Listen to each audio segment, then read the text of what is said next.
This is the Aftermarket Radio Network. Hey everybody, Carm Capriato at Vision 2025 again, Licensed to Skill. God, do I love that logo and do I love that name here for Vision Hi-Tech Training Expo here 2025 in Kansas City. Thank you so much to NAPA Trax for having us. NAPA Trax on-site training plus 6 days a week support, NAPATRACS.com. Thanks NAPA Trax for having us here. They're going to move your shop into the SMS fast lane with on-site training and 6 days a week support and local representation, which I think is the coolest. Find NAPA Trax on the web at NAPATRACS.com. And hey, ready to optimize your training? We'll do it with today's class. Roll out a training plan for your automotive shop in just 5 minutes daily. Boost knowledge, retention, and improve team performance. Start seeing results today. Join your peers. It's so much fun at todaysclass.com. Hey, welcome back, Town Hall Academy. We're in the 400 somehow. Can you imagine doing this for 400 some weeks? Amazing stuff. I got an episode that, if you will, it's all about me getting up on my soapbox about apprentice programs. We don't do enough of them. We're waiting for our young men and women to come either into a high school skilled trades program or go on to 2-year post-secondary and come out and all of a sudden they're genius ATECs, right? And we have forever said we've got to grow our own. And this episode is about apprenticing. I've got 3 really cool people across from me. Jake Sorensen from McNeil's in Sandy, Utah. Okay, so here's the bio. Get a cup of coffee. It's a long one. 2019 NAPA ASE Technician of the Year, the 2019 Ratchet and Wrench All-Star Technician of the Year, ASE Master Technician with an L123, and World Class. Damn, when did that happen, Jake? I think it's been a little over 2 years, maybe 3, somewhere around there. Good for you. Jake Sorensen, I don't even think I mentioned your name in the beginning because his boss, Pete McNeil, said, we need people. What are we going to do? Well, you both put your heads together and says, let's develop an apprentice program. And I think you went with NAPA and says, hey, we want to do this thing. And NAPA said, okay, we'll watch along from the sidelines. And all of a sudden, it became the NAPA Apprentice Program. Yeah, Pete was frustrated that we had people in our quick service, new to the industry, but we didn't have a path forward for them. And he said, why can't we help train these people? And so we had to put together a program to make that happen. NAPA caught wind of it and they sent some people out to see, but they kind of told us beforehand, hey, that's awesome. And we've seen some apprenticeships throughout the country, but scaling these, to different shops around the country is where it's really difficult. They came out and said, hey, we think we can make this work in shops all over and pushed it out to the auto cares. Great. I think, 1,000 plus right now? Yep. I know they broke the 1,000 number. So. 1,000 plus apprentices going through the NAPA program. You're here at Vision Training this year. Is this your first? Yeah, I've been coming to Vision for, I think, 6 or 7 years now. And this is my first year training. I'm pretty excited about it. Wow. That's been one of my goals. Did you get any kind of approval from Bill Weaver at all, do you think? I tried to sneak this one under the radar, so I was hoping he wouldn't find out before. And he class. probably picked up the phone and called you and says, what the hell's going on here? Yeah. You don't have to worry about your job. I'm sure of it. I'm looking forward to having people take over my job. In fact, that's what the apprentice program does for all of us, right? Yeah. We have to fill that pipeline, and whether it's a trainer, a technician, a lube tech, it's all about moving up. Nobody comes out equipped to do everything in the shop. It's a learned and earned level of achievement. Bill Weaver, NAPA Auto Tech trainer, hangs out at the EV Ready Training Center down in Canton. We spent some time there with you. Well, we have a good time. We're at the EV Training Center, don't we? If you ever want to see what this Chevy Bolt battery looks like, and Tracy dressed up in beekeeper stuff, I think, go to the website and just type in Tracy or Bill Weaver or EV Ready and watch this video where Tracy's all gloved up, hooded up, overhauled up, and he's got her working a ratchet or everything, man. We've spent some time taking Tracy through the exact program. In fact, Zach, sooner or later, will be out for our level 2 program, and he'll be inside that same battery. I loved it. Tracy asks some of those most incredible questions as, if you will, an outsider looking in. Like, how many consumers would have a chance to hang out with you and see that happen? Great stuff. Anyway, you brought your latest apprentice graduate with you, Zach Koshamilio. Thank you for being here, Zach. Also, an ASE world-class technician. Yes, sir. Damn, cool for you. And before we turn on the mics, you said about his program? He was the what? Fastest something? The fastest through our program. Most people take about 2 years. There's some fluctuation in there. Zach did it in just under a year. Okay. All right. So I need to know why in a minute, but I do want to get up on my soapbox again. If you turn this episode off without really waiting until the end and getting the ideas and generate your passion for wanting to do and bring an apprentice program to your shop, then shame on you, because this is going to be our early in the year motivation to get this thing to happen. Why? I think I know the answer, but why did you do this in 1 year? Having a good mentor. Maybe not why, but how? How? I just put my head down. Yeah, I was motivated. That's a tough question, I guess. Okay. I know so many great master techs, Bill, in the industry. They're in the books. They study at night. They keep journals. They're driving themselves into their network. They're philosophizing. They're talking about methodology. Did you take all the stuff that you learned during the day and just consume it again at night over and over again? Sure. Yeah. I mean, being able to apply it practically during the day at work, what I learned the night before and what I struggled with the next day, and being able to take that and apply that to obviously a large portion of it's the online training, but there was also hands-on presentations and that kind of stuff. And you just did plenty of online stuff through high school and some college and that, and you just never had a chance to put it in front of anybody or apply it, right? And I was doing the job that I was training for while I had the schooling in front of me. What are you doing now in the shop?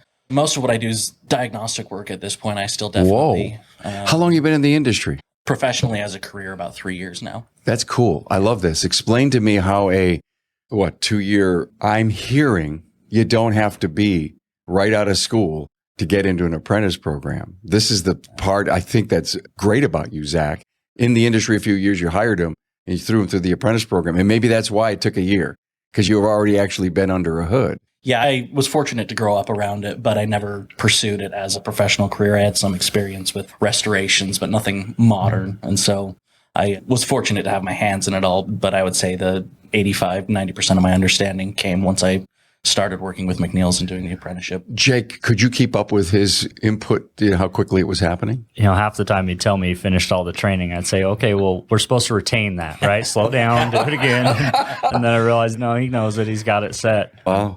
Having a little bit of that experience on the front side helped, but there was motivation on his end. A lot of these guys, when they're in a stage, the apprenticeship's broken into 9 stages. When they're in one of the stages, I'll ask for an update. And oftentimes I'm told, we had some family stuff going on. I went on a trip. I had this or that, which happens. We all have life.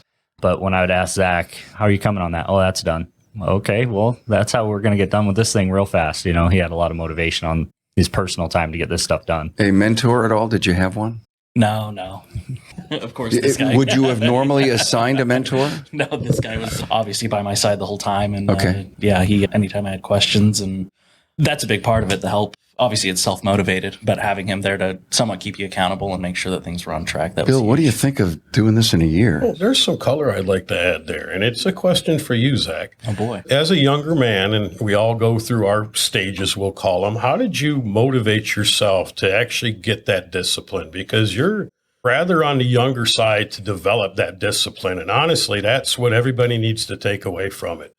Most people that enter a program like this are well capable of understanding. And I think the biggest thing is the commitment to give up your evenings and maybe not every softball game or every trip out to, the tavern or whatever. How do you find it in yourself to make that change as a younger person, to make the commitment to going forward? Yeah, I would say a big part of that, I'm not afraid to say that I bounced around with several different jobs over, my working career, graduating high school, and then I worked in the cycling industry a lot and worked at 4 or 5 different shops. I did some restoration work and a few other odd jobs in between, and none of it was fulfilling. I didn't see a light at the end of the tunnel. Wasn't setting and achieving goals, and that became important to me. And I still remember, it's one of those things. I remember the day Jake called me. We've known each other for a long time just because of my relation to the shop. And I still remember the day he called me and he was like, hey, what are you up to? What have you been working on? And I was at one of the bike shops at the time, and he said, let's go to lunch. And he put I knew of the apprenticeship program, but I didn't know the layout or anything like that and what it would be like. And definitely didn't pressure me into it, but showed me what was possible and who had been through it. And I was able to kind of take the time and be like, all right, if I want to make this change in my life and set goals and achieve them, this seems like a super good format. And I felt confident that I had the prowess to do it. I know I didn't know everything or anywhere near that, but it seemed like this was the path to feel like I had accomplished something. So, wow. I mean, so well spoken. You're ready for great things in this industry. And for you, Jake, always be recruiting. Yeah. Think about that. How many resumes you have in your top left drawer? Hey, when it comes to running an ad for an apprenticeship, you don't have a lack of applicants like you do running an ad for a technician. It's finding the right person, the right fit, somebody that's got the personality you want in your shop, has the, desire to learn and the ability. And God, you brought up such a great point. We're looking to build a great culture and the great attitudes. Wow, that's big. Yeah. I have a question that kind of relates to that. How did you get management and ownership to buy into giving you the time? Did you have to prove it out through the first one? Did you have to prove that you were capable of doing it? I mean, how did we get the buy-in to begin with your shop to dedicate so much of your time? I've been fortunate enough to meet a lot of different shop owners and travel around and be in shops, talk to technicians. And I can tell you that Zach and I are both really fortunate to work for a great owner. Absolutely. That he saw the problem there in our industry, saw that we don't have more technicians every year, we have less. And he said, we can sit on the sideline and complain about it, or we can do something. And, he was the one that pushed this, saying, why are we not taking these people that are interested in this career and helping train them and helping push them through? And, my argument on the front side would be because we don't have a plan. We don't have the resources needed. And, it finally came to a boiling point where he said, well, let's do it then. Put it together. He's one of those guys that you can keep giving him the excuses, but eventually, he'll figure out a way to work around the excuse. And so there's a thing called doing. Yeah. That's what we got. So you've put 5 apprentices through your program. Is it 1 a year? Is it you got 1.5 a year? How you doing it? It varies. We now have 2 shops, so we're running typically 1 apprentice at each shop. So as one graduates, we'll usually have somebody kind of on the line that's interested to move into that spot.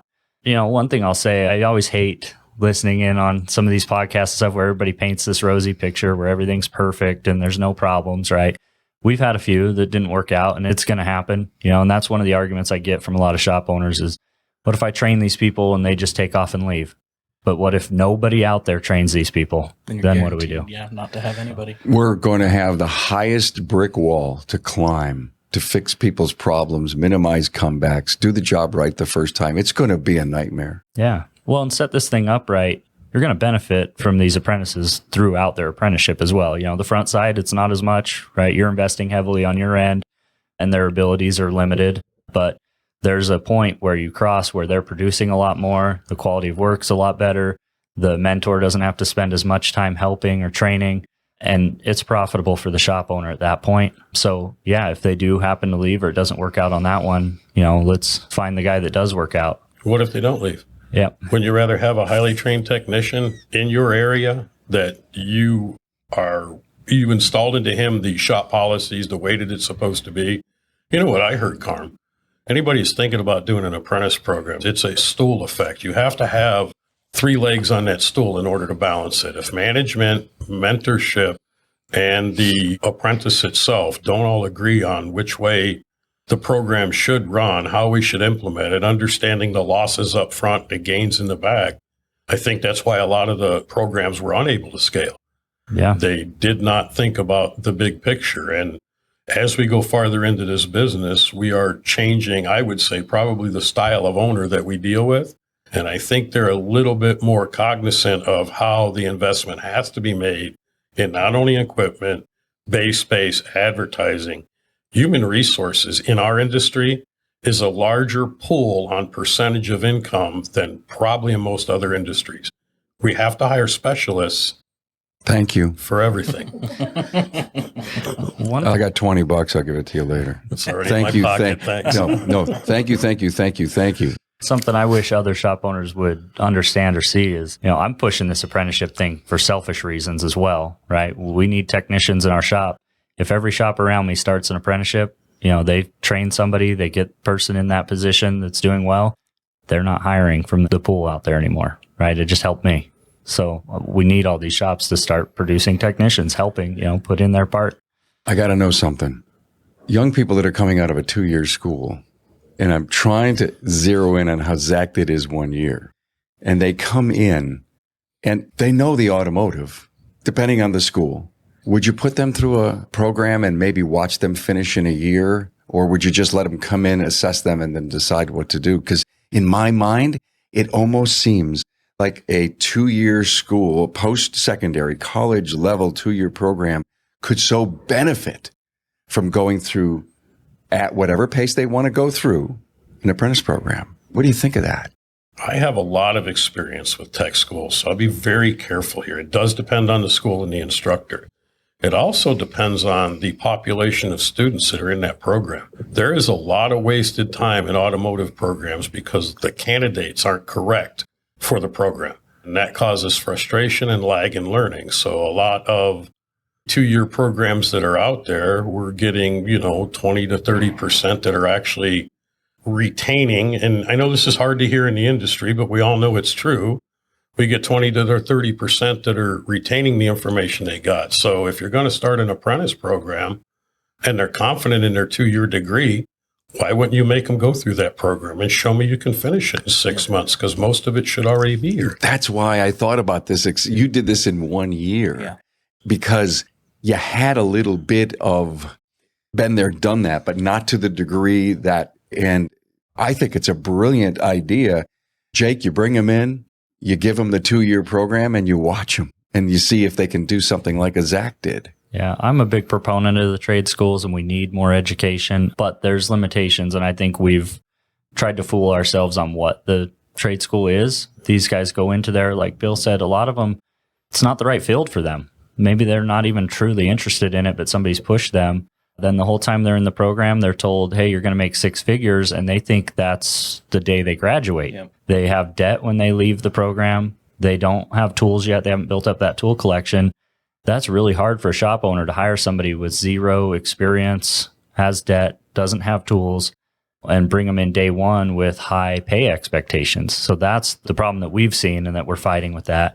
But what we have found is there's some people coming out of these programs that understand that, and they know they need the hands-on training. We had an apprentice that went through the community college program at the same time he went through our apprenticeship, and I can tell you the guy was phenomenal. Yeah. Really good at what he does and was learning both ends at the same time, and it worked very well.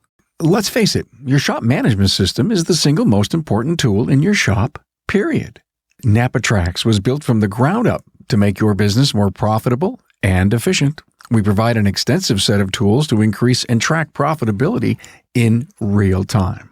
NAPA Trax offers the industry's best post-sale support, hands down, and we train your people on site. Yep, on site. And we offer remote refresher training 10 times a week, and customer support is open 6 days a week. Give us a call, visit the website, or join our Facebook community today to learn more. We'll prove to you that Trax is the single best shop management system in the business. NAPA Trax is always customized and tailored for you, whether you're a one-man shop or a large multi-bay or multi-location company. After all, it's your shop, so it's your choice. Visit us on the web at NAPATRAX, that's NAPATRACS.com. Strengthen your shop's entire team with today's class. Everyone from technicians to service advisors can access impactful training on their phones in just 5 minutes a day. Opt for solo sessions or ignite friendly competition, challenging team members to climb the leaderboard for the highest score. Our effective daily training ensures measurable progress, helping you develop your team. Train smarter, not harder, with today's class and transform your shop and your people. Start seeing results today at todaysclass.com. Let me just pontificate about this pay thing. You can make up to $100,000, and this individual says, whoa, this is just cooler than cool. I can make as much as a doctor. No, doctors make a lot more. But it reminds me of the advertising come on as low as $99.95. And then by the time you're done with your transaction, you spent $250, right? But you're going in to expect you're going to get an entry level mechanical specialist job. And, you may earn maybe $29. I don't know what the number is. I don't know what there's people are. I just heard a thing about 5 guys is paying $20, and the average wage of a specialist in our industry in the mechanical level is $24.95. How could this be? Don't ask me that. I know. And I get that. So we're throwing all these numbers around and we think it's a recruitment tool, but it's not. It's a reality tool that we can get people to come in. And listen, I'm on an advisory board of a 2-year school. We hear they go out, they get taken in by the dealers, they go into the lube bay and they're gone 6 months to a year and a half because they didn't see a career path and the money wasn't what they expected. So they take the tools that they decided to invest in and they go to fleets and they go to government and we lose them out of the mix of ours. I think we have to be more honest, but we also have to get out there and start talking to the parents and the educators about what the opportunities exist in this level of professionalism in our business. Yeah, I want to rehash Bill's point that a lot of these people that are in those programs just aren't fit for it or ready for it or don't know what they're getting into. A couple of weeks ago, Pete and I went to the local community college. The instructor there asked if we had any interest in coming in and explaining the benefits of working in an independent shop versus a dealership, because that's where most go from their program. And we talked to them all, told them what we think the benefits are and some of the differences, had a Q&A session. And at the end, we said, hey, if anyone has any interest in a career path, here's our contact information. I didn't have one reach out. Okay, I have to do this. I'm sorry. I'm at a weak point, and I have to tell this story again, where we did the same thing. A bunch of independents were invited into the school to talk to a class, and I tagged along because I'm in this independent group in Buffalo. If you've heard this, please bear with me, but it's worth repeating. The instructor got up and said, well, last week we had the dealers here, and this week we brought in the mom and pops. And I got up from the back of the class. Tracy was with me.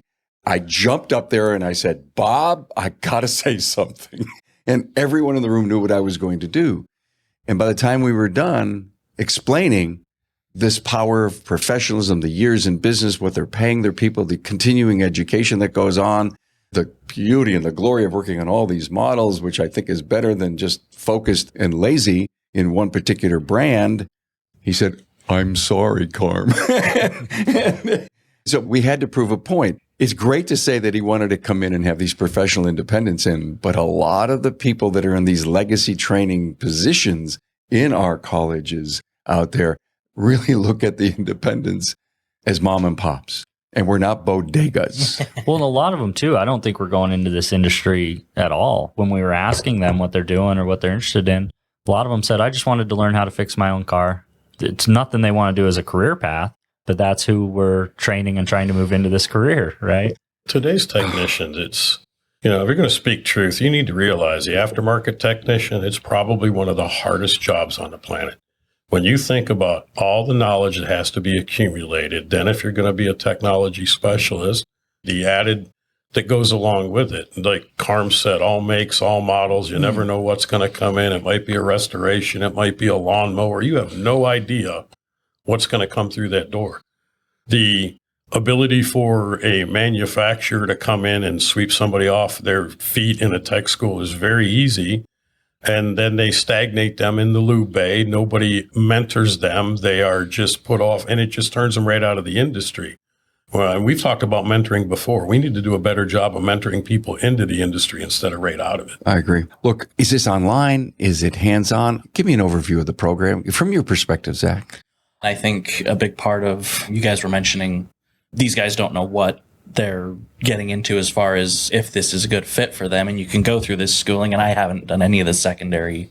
I guess I did a short stint at a diesel program and realized it wasn't for me with very little hands-on experience to really make that claim. I think the beauty of the apprenticeship is you're getting experience hands-on day one. You're in the shop. I know you can't really teach what a shop environment's like in a classroom. At least I wouldn't imagine that's very easy.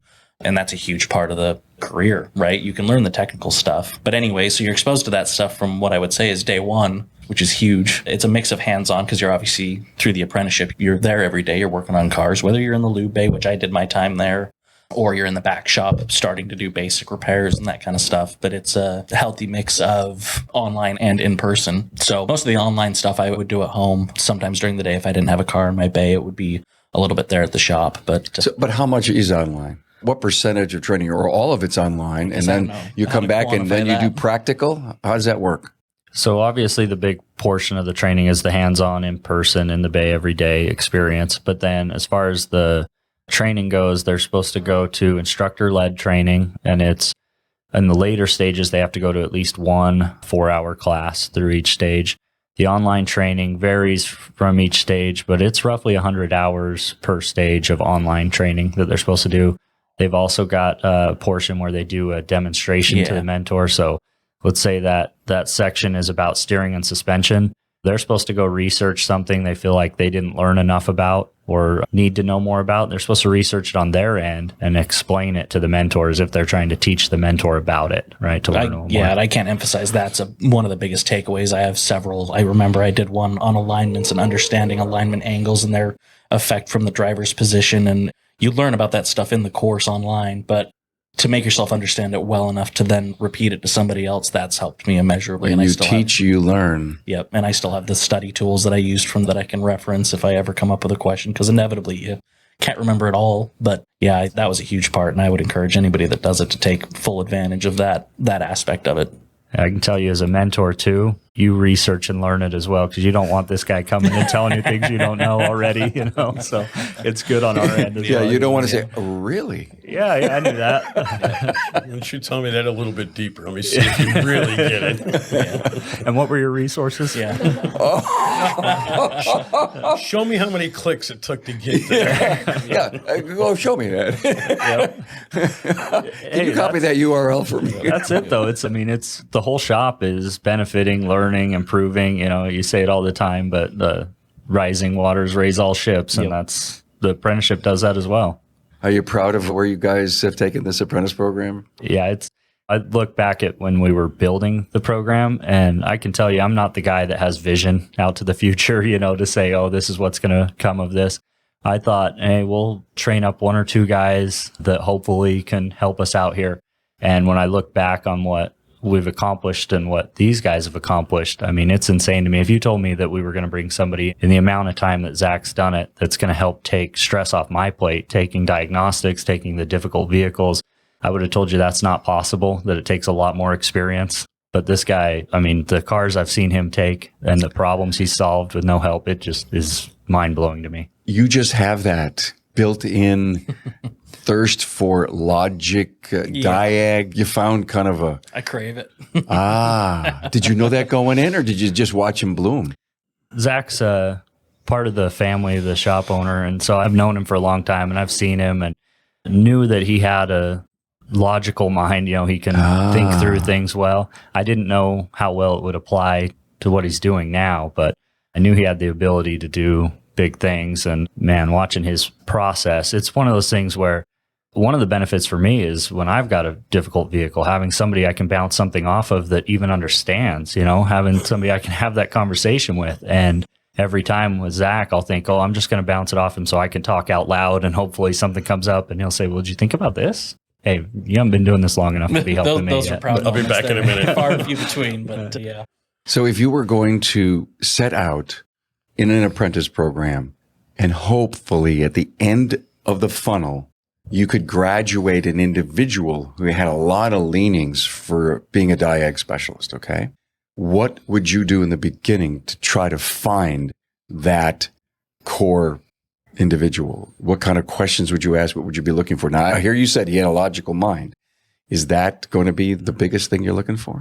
Yeah, that's a hard one to answer, because I don't believe that finding somebody that's doing what Zach is the norm or is going to be fairly regular. One of the nice things about the apprenticeship is that, we've hired these people when they're learning. They don't have that experience necessarily yet, so we don't know what path they're going to take or where it's going to lead. And we've seen all of them vary, different skill sets, things that certain ones are better at than the others.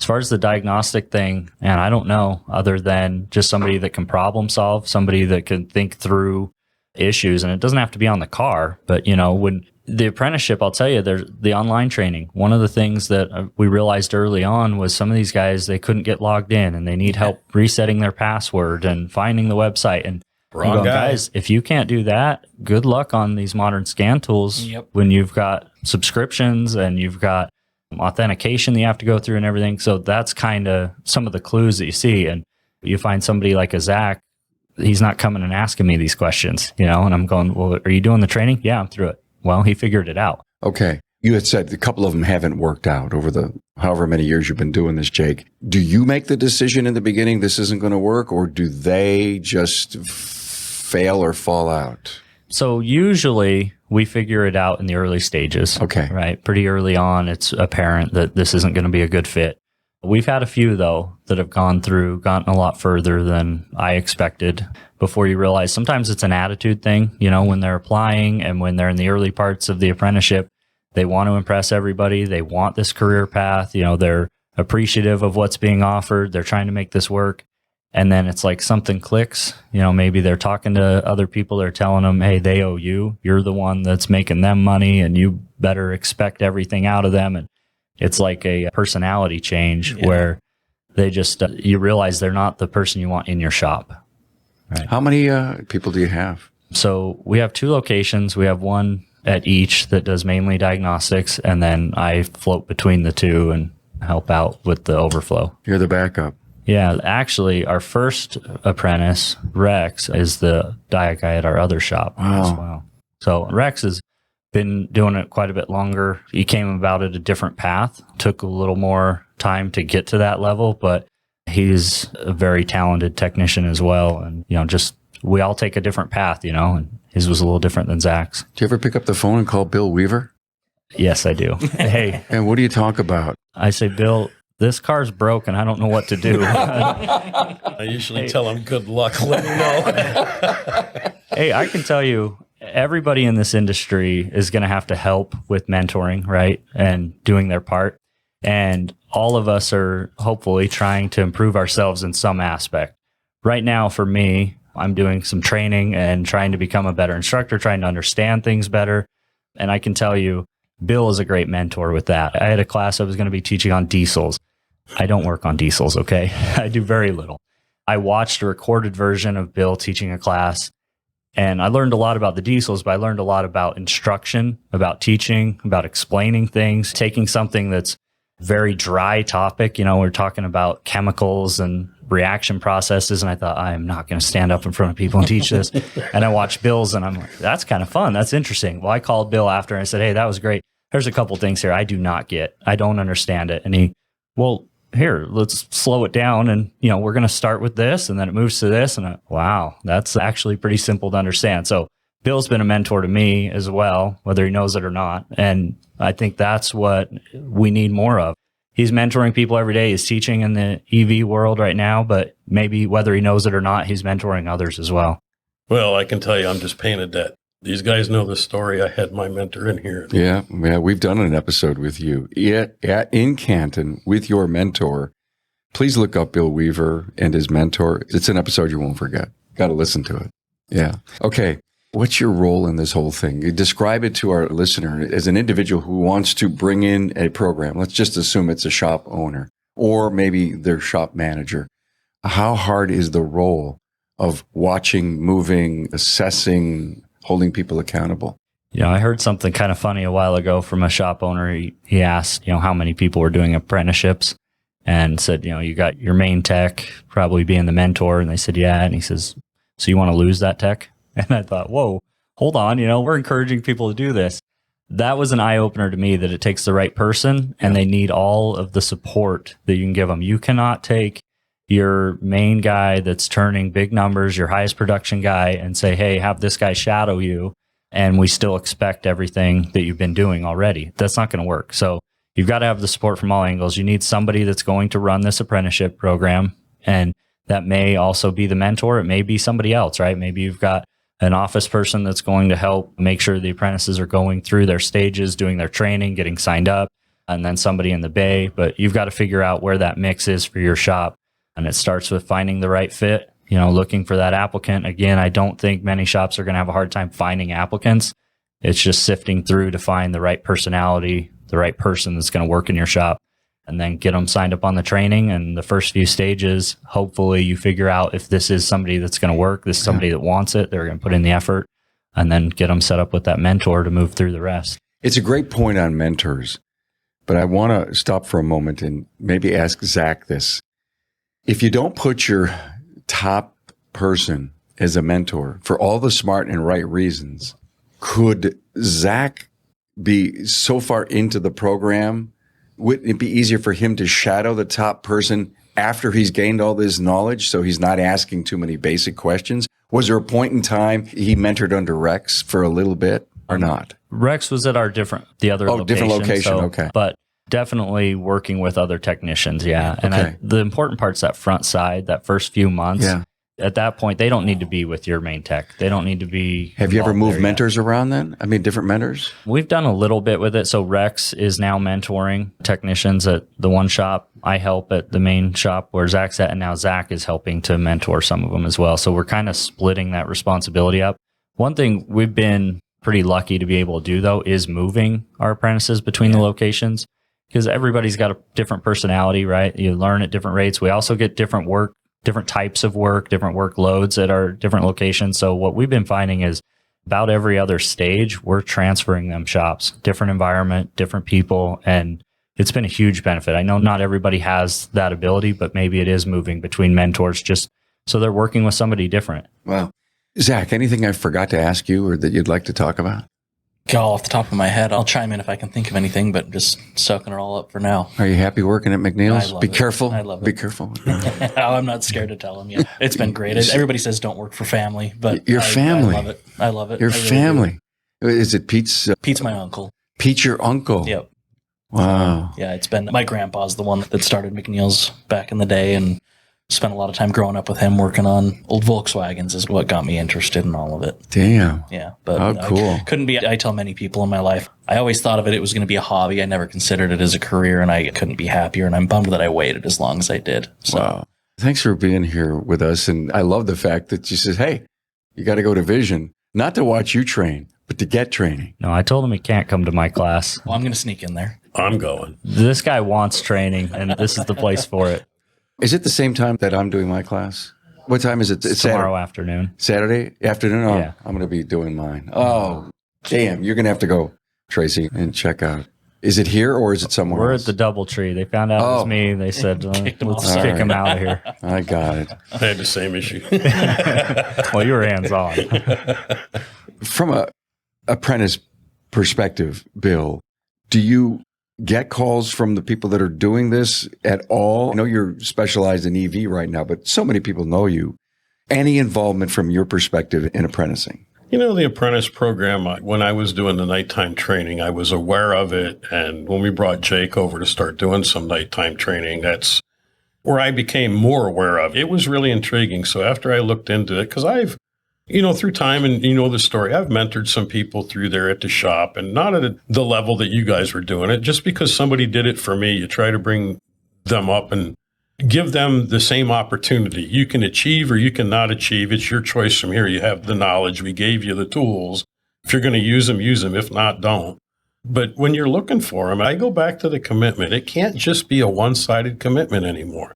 You have to understand that the mentor is going to lose hours that he turns for you normally. I mean, everything Jake said, it's because they've lived it. They've done it. And it's a proven prescription. It literally is proven out, and it's proven out across the country. And it's not going to be 100% fill rate. It can't be. That's not any job in the world. We're looking for, you say technology specialist, I'll go one farther. We're looking for people that have artisan hands and engineering minds. We're looking for unicorns. Unfortunately, that's true. So apprenticing is no different than the journeyman programs that we hear from electricians and welders. We can't wait. There's never going to be a national apprentice or journeyman's program for automotive technology. I just don't believe there's going to be. We've got to do it on our own. And that's why I so believe in this. I know NAPA is so far behind it. And Jake, I just noticed you have an EV ready shirt on. Whoa. There we go. Oh my God. Okay. You are bought in, baby. Oh, I'm bought in. What's your favorite flavor of Kool-Aid? Blue. Blue and gold. Artisan hands. I love that. If you work on them, you'll see. And a It's not- technology you can't just mind, bend huh? things out of the way. It's gotten a lot more difficult than it was when I started. I've got this big push on the rise of the mechanical or technology specialist, this whole language shift in the industry. And what hit me just a couple of weeks ago was the word technologist. Instead of technology specialist, to shorten it to one word, technologists. So that's what I believe you are. Well, it's funny. The registration got pushed through, I think, while I wasn't at the shop one day. I knew I was going, and I'm used to seeing automotive technician on the tag. And I looked down when I got my tag, and it says technology specialist. And I've never referred to it that way before, but I'm a believer in it. I guess it makes good sense to me. And thank you for that, because Sherry told me, Carm, we so believe in your language shift that you may just see some of that appear at Vision this year. I love it. Can I get an encyclopedia, a dictionary of all of this? I need to pick up on one. I am. I'm going to give it to you just before you leave. Perfect. I brought a bunch of copies to hand out to my friends. Last word, Jake. I think the biggest thing is that you've got to get in on doing this. You can sit on the sideline and say, we don't have technicians, and I can't invest in it because it's too much. But at some point, we need shop owners, we need management, we need senior technicians to all buy in on. We've got to help keep the ship floating, right? And you can't wait for everybody else to figure it out. So hopefully you're willing to do your part. If you've been on the sidelines, start looking for that apprentice and start figuring out a program that works for you. Thanks, Jake. Jake Sorensen from McNeil's. What a great resume. I told you about all this great stuff in the beginning. Zach, I'm going to screw your last name up here again, but let me take a shot at it. Zach, Coach Emilio, both ASE world-class technicians, and Bill Weaver, NAPA Auto Tech Trainer, EV Ready Training Center, and good friend of Tracy's. Really, old man? Thanks for being here. Thank you, guys. Thanks for being on board to listen and learn from the premier automotive aftermarket podcast. Until next time.